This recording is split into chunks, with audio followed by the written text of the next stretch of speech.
Here you see me putting in all the hearts of palm from 2 cans of hearts of palm that I got from my local grocery store.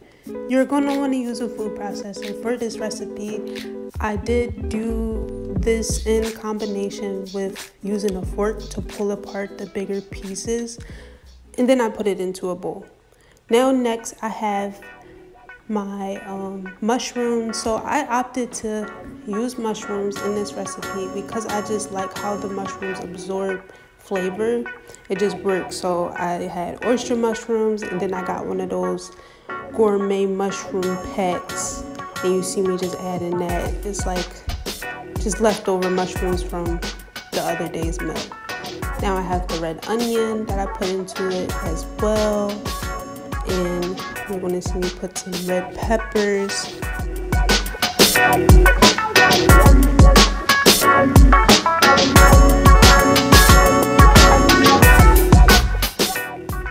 And after you see me add the green onions, you'll see me process all these things together.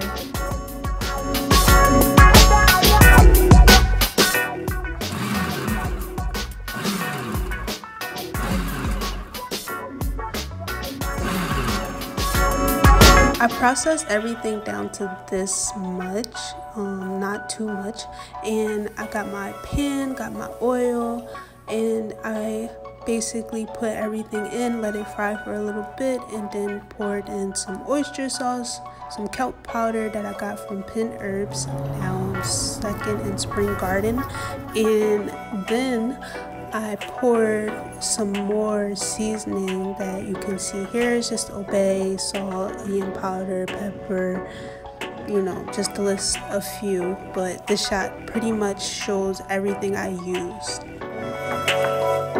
Now, one more time, you want to get your food processor and put half a can of chickpeas into the food processor. I did wash them and drain them and kind of dried them. I used some bit more kelp powder, some salt, some pepper, some flax seeds as well, and pretty much just process this down to a powdery consistency, as you will see.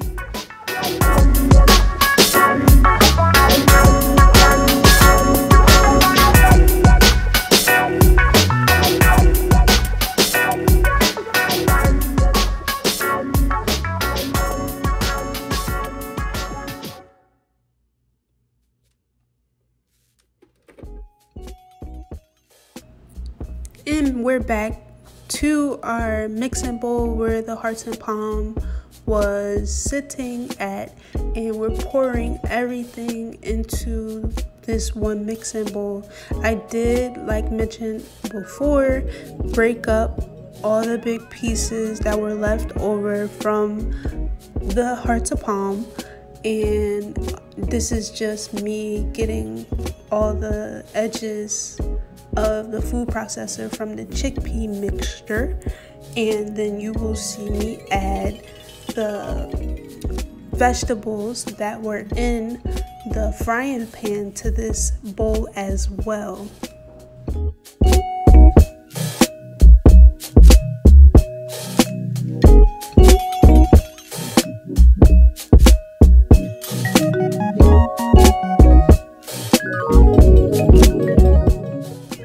Now you want to stir it all in. Make sure everything is stirred well.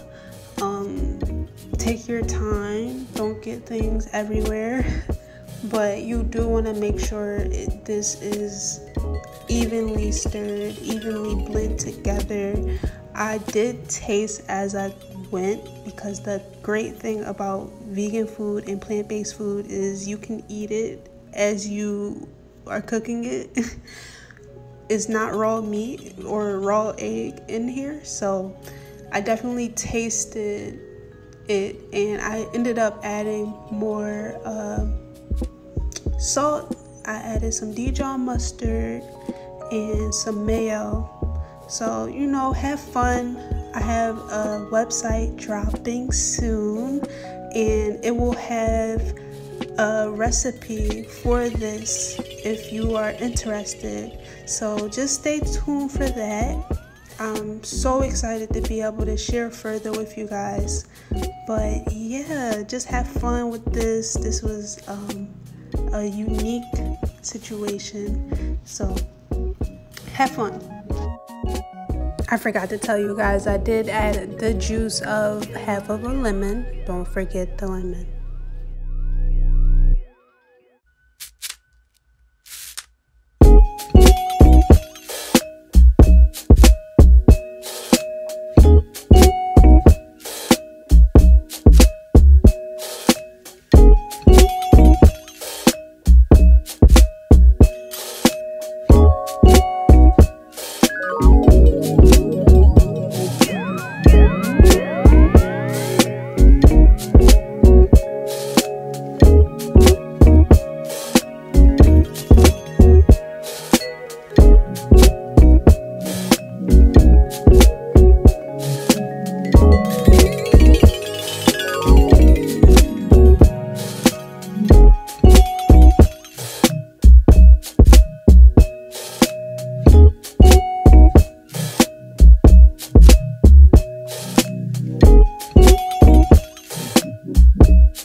So after you've added all your little extra ingredients, your herbs, your mustards, everything, and stirred very thoroughly, you want to either get some plastic wrap and just cover the bowl and put it in the fridge. I didn't have any plastic wrap at hand, but I did have these Ziploc bags, so I got a Ziploc bag and pretty much put all of the filling into the Ziploc bag.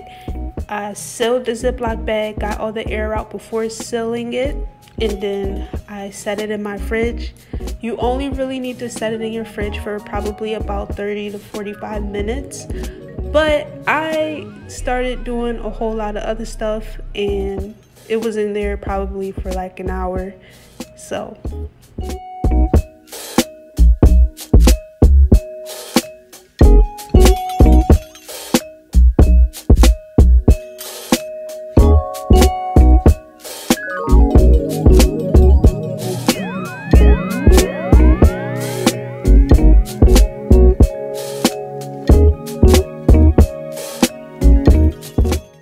So 3 hours later, we are ready with our dry ingredients, which is breadcrumbs and just a few seasonings that I already used and showed in the clip. So I just basically got my batter, made little patties, and then put it onto the dry ingredient before putting it into the frying pan with a bit of oil. You want to fry them 2 to 3 minutes on both sides. This was how it came out after frying them, and it made about 11 seed cakes. I served them as appetizers. Thank you so much for watching, and I'll see you next time.